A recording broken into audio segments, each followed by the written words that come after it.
Okay, let's get on with it. Week 11. Sorry, I'm sitting in the dark here. I do have lights on in the room, so I don't know. I just can't get the right lighting, but most of the time you won't be looking at my face anyhow. So let me just bring up Blackboard again.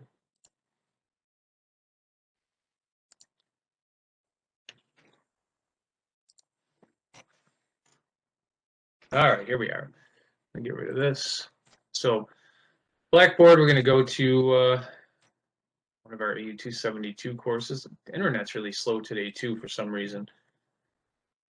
And we'll pick lessons, and here's where the slides are. Now, by the time you're watching this, up top here will be 11th lecture. And so let's take a look at these.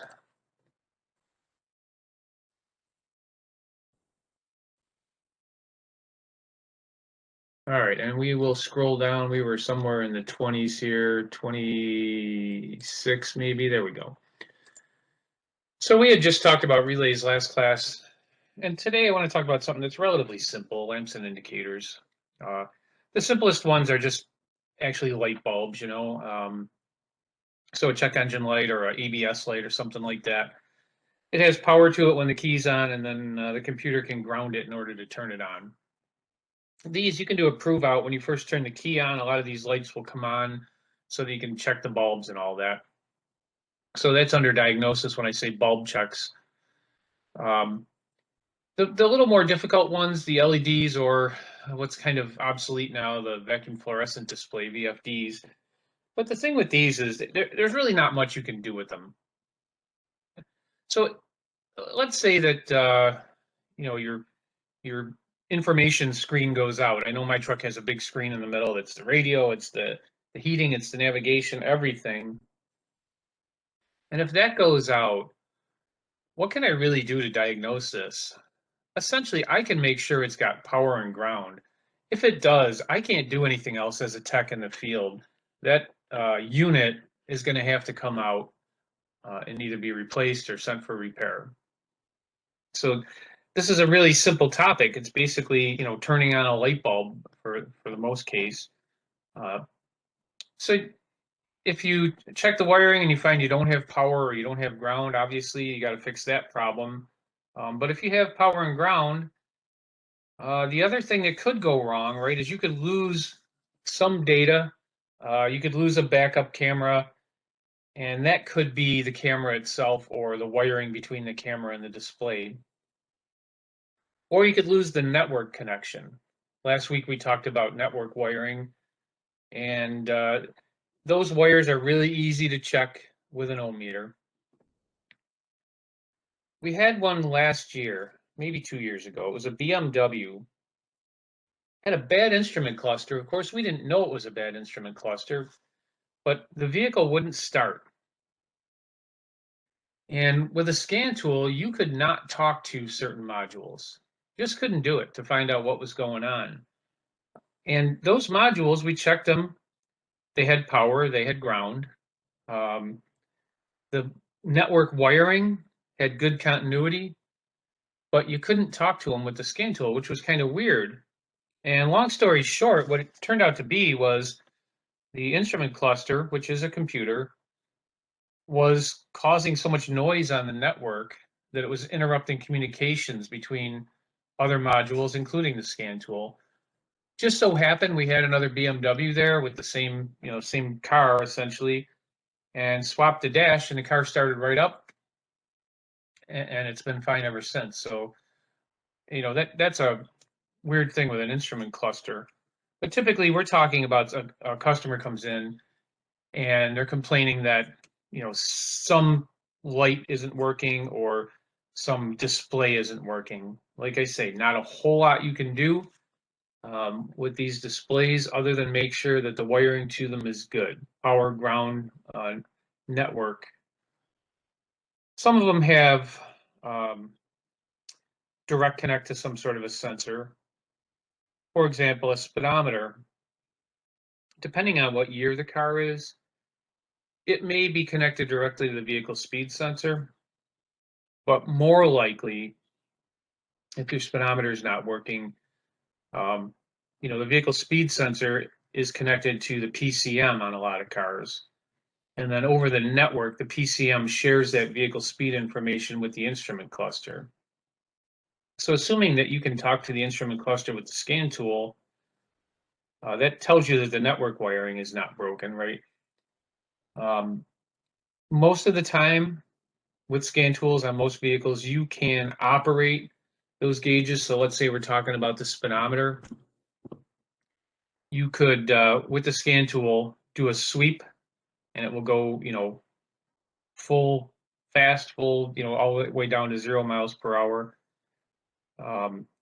Or you can look at the sensor data, for example, vehicle speed on a scan tool. So, get somebody else in the passenger seat holding the scan tool, bring up the vehicle speed sensor, take it for a little ride. If you're getting the vehicle speed at the scan tool, but the speedometer is not working, and you're able to talk to the cluster, well, then you got a problem with your cluster. If you can't talk to the cluster, you got a problem with the network. And if the scan tool doesn't show vehicle speed at the PCM, you got a problem with the vehicle speed sensor or possibly the PCM. Right? So not too much you can do with these. So I'm going to move on to DC motors. Now, we talked about relays last week, and I used the fuel pump motor as an example. I think maybe I used a cooling fan motor too. So when we talk about DC motors, it's really, we're talking about direct controlled DC motors. And the best example I can think of is the throttle actuator. Let me bring up the wiring diagram for the throttle actuator. So here's the entire throttle control system. On the right here, we have the accelerator pedal position sensors. So these are usually part of the accelerator pedal. To replace them, you replace the whole unit. And we talked about this back when we talked about potentiometers, right? These are two potentiometers. They are redundant so that if they don't agree with each other as far as where that accelerator pedal is, then the vehicle will not accelerate, for safety, fail-safe. It will go into reduced power mode. It will not go flying down the road when it doesn't know where your foot is on the gas. Then if we slide over this side, you notice we have two more potentiometers, and I know we talked about these, but these are dual throttle position sensors. Right here. Oh, I don't like that color at all. Hang on a minute. There we go. We'll go for the red. Yeah, it's better. Okay, so these are dual throttle position sensors. They share a reference voltage, they share a ground, and then they have unique signal wires. So you got TP1 and TP2 going right to the computer. But that's not really what I want to show you. What I really want to show you is this motor here, right? So this is the actual throttle actuator that opens and closes the throttle plate. Little DC motor. Something you should know about DC motors is really important is that they can run in either direction. So if you hook a battery to it and it's spinning clockwise, if you reverse polarity on that battery, it'll spin counterclockwise. So here we have a feedback system, all right? We have a motor here that's controlling the throttle body, and then we have position sensors here that are telling the computer where that throttle plate is. So this is how the computer controls things, right? It energizes this motor either clockwise or counterclockwise, which either opens or closes the throttle plate. And when power is disconnected, that throttle plate goes to a default position, which the last car I looked at was about 30% open. That seems a little high to me, but right in the shop, let's see, today is Thursday, so Tuesday we had one in the shop, and just key on, engine off, looked at throttle position, and it was at 35% actually, now that I remember. So that's probably the spring-loaded default on that vehicle. When you turn the key on or when you start the vehicle, the motor is probably going to be commanded closed a little bit so that you're not idling at a ridiculously high speed. So what I'm really interested here is, how is this motor controlled? And if we look down here in the PCM, you'll see by default, both wires are connected to ground inside the PCM. And if you remember, I said these little things are power. So for the computer to operate in one direction, it's going to connect power to this wire, the yellow wire, and it's going to leave the brown wire connected to ground. Well, that is a really squiggly line, right? I got to get rid of that. Try again. It's going to connect power to the yellow wire, circuit 581, and leave the brown wire connected to ground. The motor will rotate in one direction. To change things, right, we're going to leave the yellow wire connected to ground, and we're going to hook the brown wire to power, and now the motor is going to spin in the opposite direction. So the computer can just hook one of these wires to power, leave the other one connected to ground, and then obviously watch these position sensors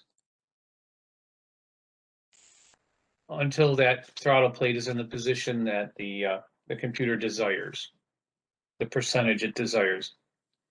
So it's really not that complicated of a thing. Again, just like with the throttle position sensors, right? If this sensor here doesn't agree with this sensor here, then the computer will not open the throttle and let you fly on down the road kind of out of control. So that's a redundant safety feature on this.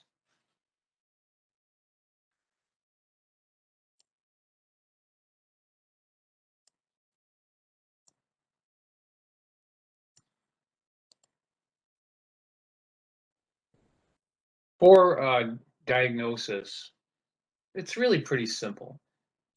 The scan tool can typically operate that throttle actuator and at the same time watch the throttle position sensors. So there will be a desired throttle angle on the scan tool, and there will be an actual throttle angle as read by the position sensors.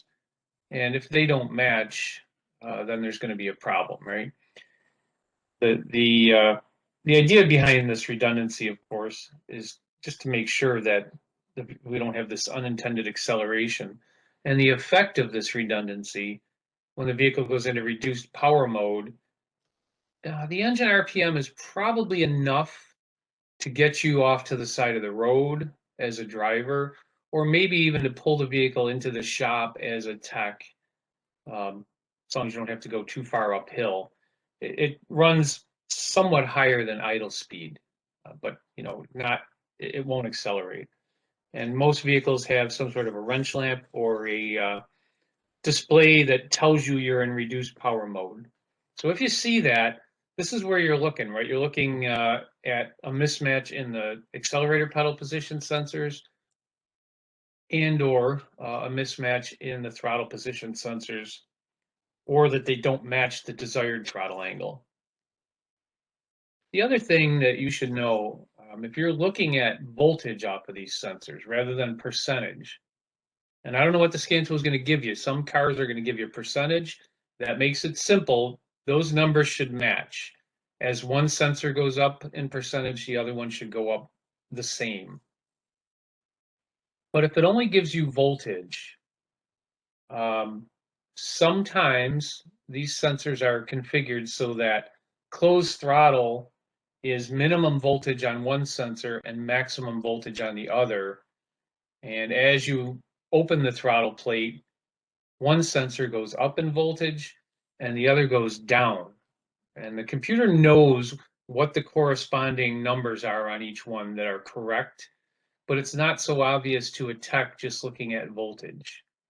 If you can see percentage, then you can easily figure out what's going on. So let's go back to this slide here and see if there's anything I missed.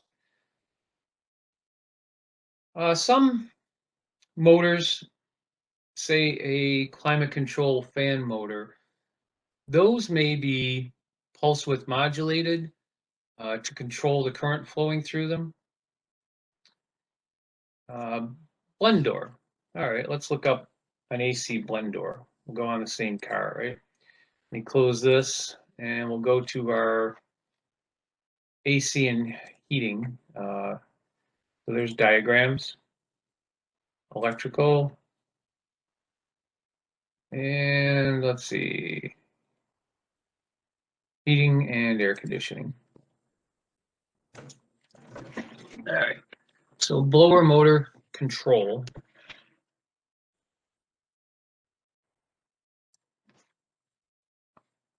I have a wire wrapped around my leg here.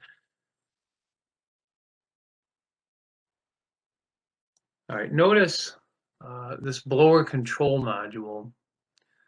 So we have battery voltage supplied to one side of the blower motor. And to the other side, there's a ground, but notice this signal here. So this is telling you that that ground turns on and off. So, you know, that's a square wave, right? Like this.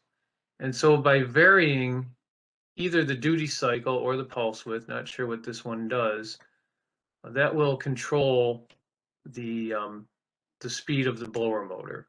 So if we increase the pulse width or the duty cycle percentage, that blower motor will spin faster. And of course, for full speed, it's just going to be a ground completely.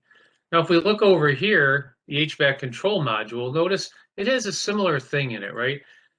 It has this little square wave sort of signal here. Let me move that. This one here, right? On the ground for that. And the blower motor control module is on the receiving end of that. And so I've done this, put an oscilloscope on this wire at the blower control module right here, pin B.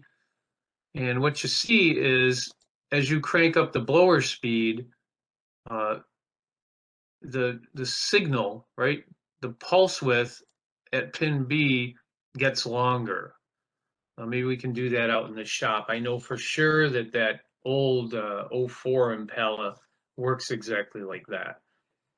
So it's kind of a double thing here, right? The HVAC control module is sending just a logical signal down this line, and it's very simple. It's not a binary encoded signal like we're used to. It's just a pulse width. And so as you know, increase the blower motor speed, or if it automatically is increased, the way that happens is this signal to the blower control module increases, and then the blower control module in turn increases the pulse width or duty cycle, don't remember which, of the ground on that actual blower motor. So it's kind of an interesting system.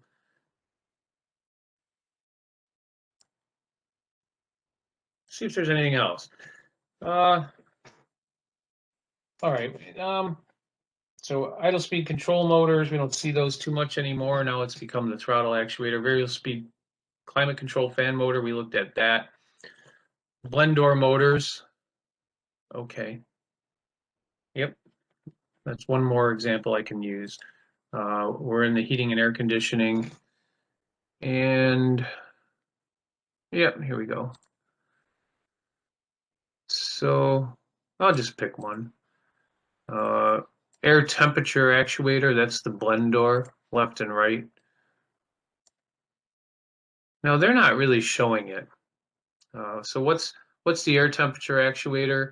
That's the blend door, and the mode actuator determines, you know, are we on defrost, are we on floor, are we on panel, and then recirc. When you hit max AC, it goes to recirc. What they're not showing here for this air temperature actuator, and generally when a box is completely solid like these are, as opposed to see, this is a solid box and this box is dashed. On a wiring diagram, a dashed box means that there's more to this circuit than what they're showing on the page. Usually a solid box, like on these motors, means that's it. But if we follow logic a little bit, you know, we have pin A, we have pin C. So there's obviously more than just the two.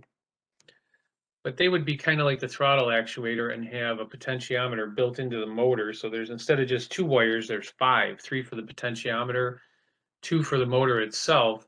And the computer controls the motor, watches the potentiometer, and then knows when to stop. And also it's used for diagnosis, right? If it energizes the motor and doesn't see any change on the potentiometer, then we know that motor's not working.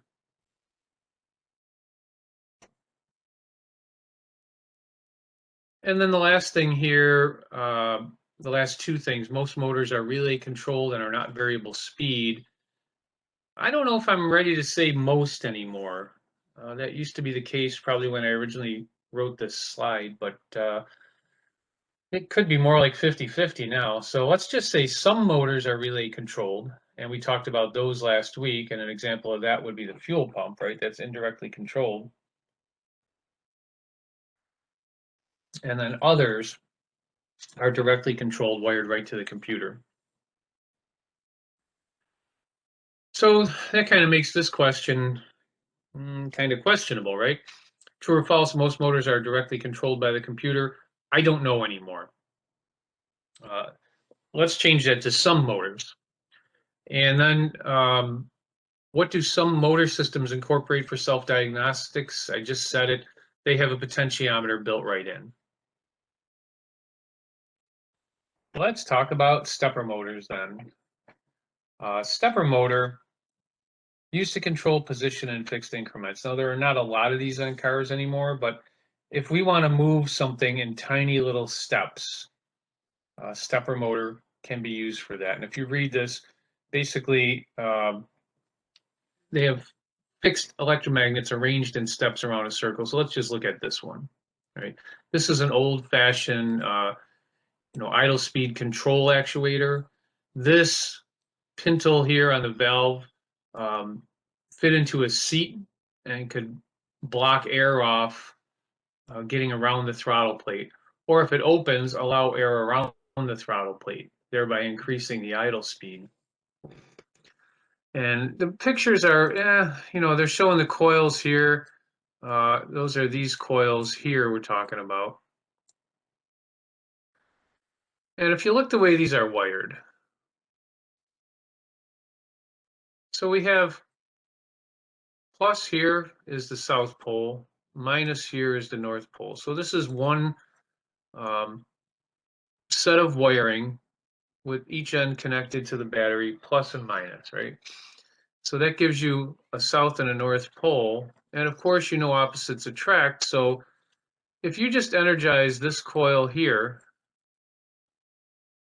then this South Pole is going to want to line up with this North Pole, and this North Pole is going to want to line up with this South Pole here.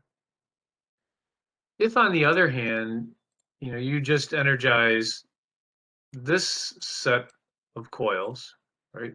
Positive on this would be the south, negative would be the north. And what happens is this North Pole here this is a permanent magnet, right? It's not an electromagnet. That's going to want to align here with the South Pole of the electromagnet.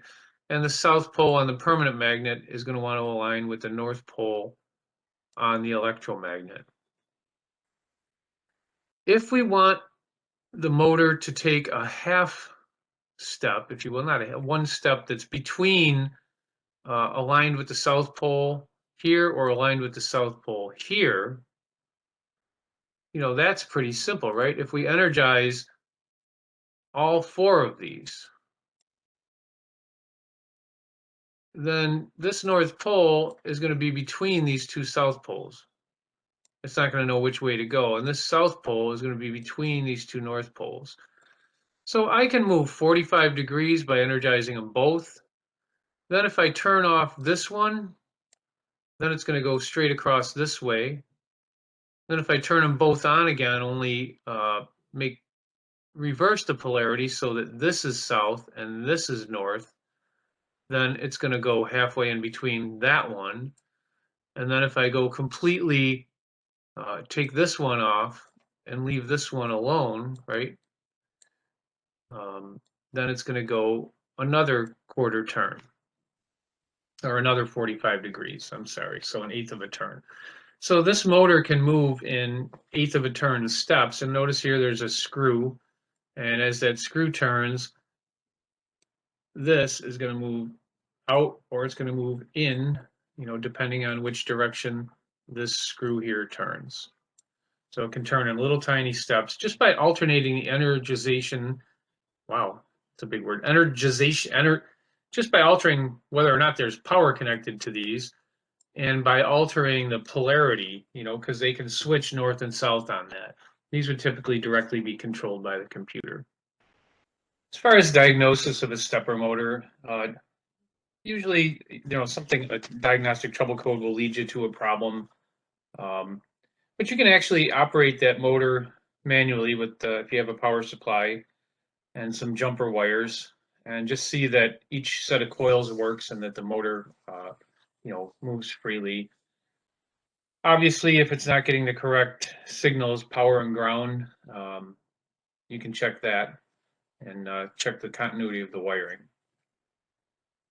So moving on then to our last topic here for this set of slides, ignition coils. And these are kind of a unique sort of output from the computer. And of course, it's only the powertrain control module that's going to have ignition coils coming, attached to it. But it used to be back probably 90s, early 2000s, we still had cars that had separate ignition control modules. So ICM, let me change that color, or just a separate device. But most of the time now, ignition coils are controlled by the powertrain control module or the engine control module. Typically, these are ground side switched, like a lot of the other inputs or outputs rather. So when you turn the key on, the coils are supplied power, and then the PCM can ground the other side of it, allow current to flow through, saturate that electromagnet, and then when that power is cut off, the magnetic field collapses. And that the discussion of how coils work is, of course, completely separate discussion. So we're really not going to talk too much about that. But a lot of them operate very similar to fuel injectors.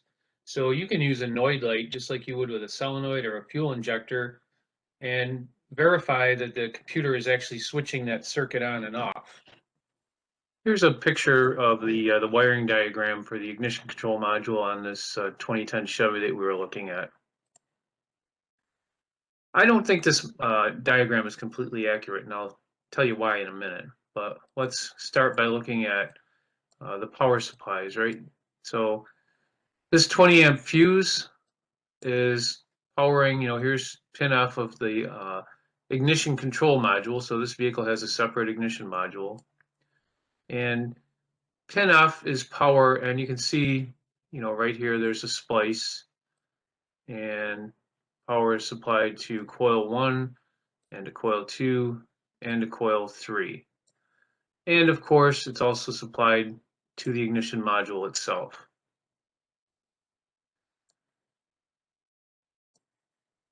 The place I have a problem with this is we know these are ground side switched, and if you look the way this diagram is written, right? So here's the ground for coil 1, here's the ground for coil 2, and then they show the ground for coil 3 attaching to the ground for coil 2, which to me doesn't make any sense, because what that would mean is whenever you fire coil 2, you'd also be firing coil 3. So I suspect that there's an issue with this wiring diagram. But again, it's not really a complicated thing. I'm going to find a different kind of car that has, no ignition module. So let me just, let me point out that the engine control module is actually in the driver's seat here, right? So this is a command to the ignition module to fire coil 1, a command to the ignition module to fire coil 2, and a command to the ignition module to fire coil 3. And that means the engine control module actually is in charge of timing, right? And the ignition control module is more in charge of firing it when the engine control module says so. So let's look for a different vehicle. I'll go with a, let's see what's in our history here. I don't like the newer Ford wiring diagrams. They're hard to follow. Let me go to that, let me try 2010. We'll do Crown Vic. It's boring, I know.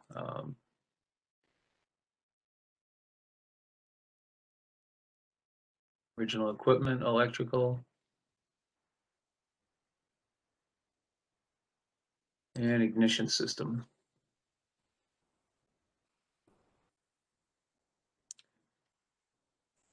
Let's see. Ignition coils relay. I don't know. Coil unplugs. Here we go. COP. 24-1. And let's see if we can get a look at how this operates. So you can see the ignition coils relay here. When that's energized, right, it's going to send power to the splice 136. From splice 136, power is going to run to each of our coils, right? So we got coil on plug 1, coil on plug 2, coil on plug 3, 4, 5, 6. So they all have power to them.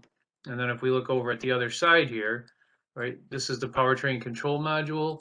So it's directly attached to the ignition coils. They're just a very simple output, right? So coil on plug 1, if the computer wants to fire that coil, obviously it just cuts off this circuit, energizes it, lets the magnetic field build up, and then kills it, right?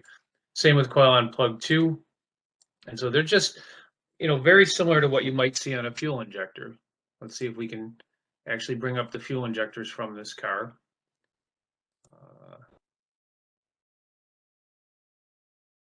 All right, let's see. Diagrams, diagrams, diagrams.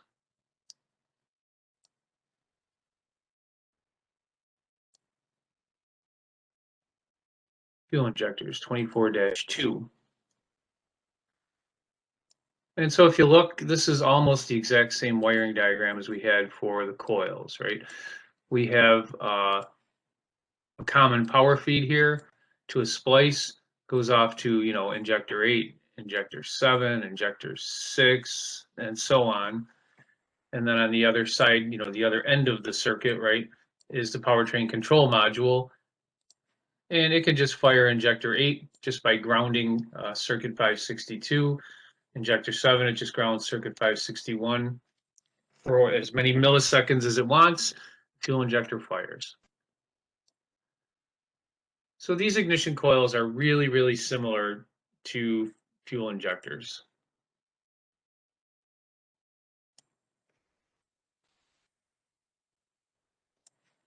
Here I've changed vehicles, right? We've got a 2018 Impala now.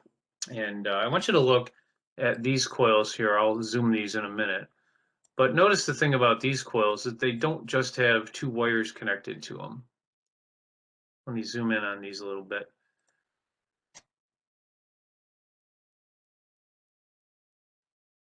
So notice we have, instead of just a simple, ignition module or PCM fires the coil itself actually has some circuitry inside it, right? So you have power here, right? And that's controlled by the engine control module over here, right? And then you've got a ground signal over here. And on the coil itself, there's ground, right? Just a regular. So basically, this is power and ground. And this is a little ignition module all of its own that the PCM or the ECM can command, right, with this circuit 2123 on this one, connect to ground here. and cause this ignition coil to fire itself. So a little bit different. And that's about all I want to talk about for this set of slides. Now, I told some of you, or I mentioned in the last video or at the beginning of this video, I don't remember, but anyhow, that now it's time for us to do another test. So my advice to you for this next test is look at the video where we went over the last test and then all the videos since then, because this test will be very similar to the last test with additional questions, right? So the last test, I think, had 30 something questions. This one will, add another 10 or 15 questions, but you'll still see those original ones that were on test one.